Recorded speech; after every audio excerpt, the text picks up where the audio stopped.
মৰিগাঁৱত ভয়াৱহ ৰূপে ধাৰণ কৰিছে জাপানীজ এনকেফেলাইটিছ।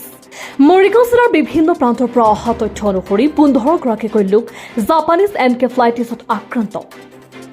এগৰাকী কিশোৰী মৃত্যুমুখত পৰিছে এই ৰোগত।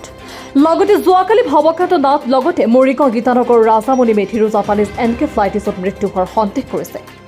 কিন্তু জিলা মেলেৰিয়া বিভাগৰ বিষয়াগৰাকীয়ে সংবাদ মাধ্যমত কোৱা অনুসৰি বৰ্তমানলৈ ভৱকান্ত নাথ আৰু ৰাজামণি মেধিৰ মৃত্যুৰ কাৰণ জানিব পৰা হোৱা নাই। জুলাই মাহত ভয়াৱহ ৰূপ ধাৰণ কৰিছে জাপানীজ এনকেফেলাইটিছে। আমাৰ ওচৰত কিছু মন্তব্য আছে, শুনাই ল'ব বিচাৰিছো।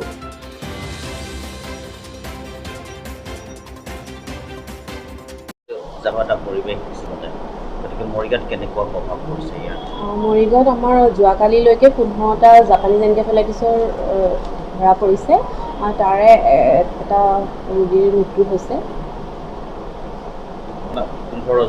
15জন হৈছে কালিলৈকে। যোৱাকালি আৰু এটা কেছ ওলাইছে, কিন্তু ৰিপৰ্ট আজি হ'ব আৰু বৰ্তমান হস্পিটেলাইজ হৈ আছে আৰু সুস্থ হৈছে। আমাৰ GMCHতে আছে কেইটামান আৰু এটা শিশু মৰিগাঁও চিভিল হস্পিটেলত আছে।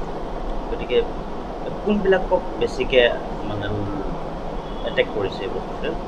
আমাৰ যোৱাকালি যোনটো 15টা জাপানীজ এনকেফেলাইটিছৰ কেছ আছে তাৰে ভিতৰত শিশু আমাৰ 7জন, মানে 15 বছৰ তলৰ 7জন আৰু 8জন অলপ 15 বছৰ ওপৰৰ বয়সস্থ। বেছিভাগ আমাৰ শিশু আৰু বয়সস্থ লোকসকল বেছি আক্ৰান্ত হৈছে, মাজৰখিনি অলপ কম হৈছে।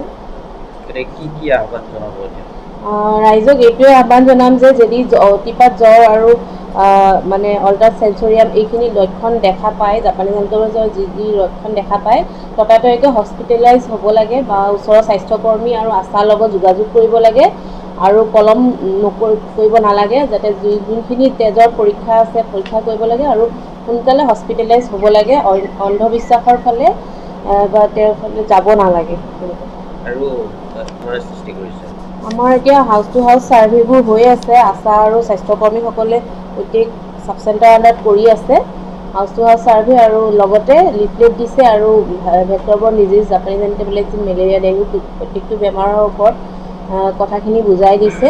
আৰু লগতে আমাৰ যিখিনি প্ৰতিৰোধ ব্যৱস্থা আছে, চ'ৰ্চ ৰিডাকশ্যন বা হওক বা আঁঠুৱা ঔষধীকৰণ, সেইখিনিও কামো কৰি থকা হৈছে। আৰু মানে দেখিবলৈ পোৱা গৈছে যে জুলাই মাহত বেছিকৈ আক্ৰান্ত হৈছে বানপানীৰ। প্ৰত্যেকবাৰে জুন জুলাই মাহতে ইয়াৰ প্ৰভাৱ বেছি হয় আৰু এইবাৰো বানপানী হৈ যোৱাৰ পাছতেই জুলাই মাহৰ 10 তাৰিখমানৰ পাছৰ পৰাই জেই কেছবোৰ আমাৰ বেছিকৈ ওলাব ধৰিছে। মৰিগাঁৱৰ পৰা ৰাহুল ডেকাৰ ৰিপৰ্ট, নিয়মীয়া খবৰ।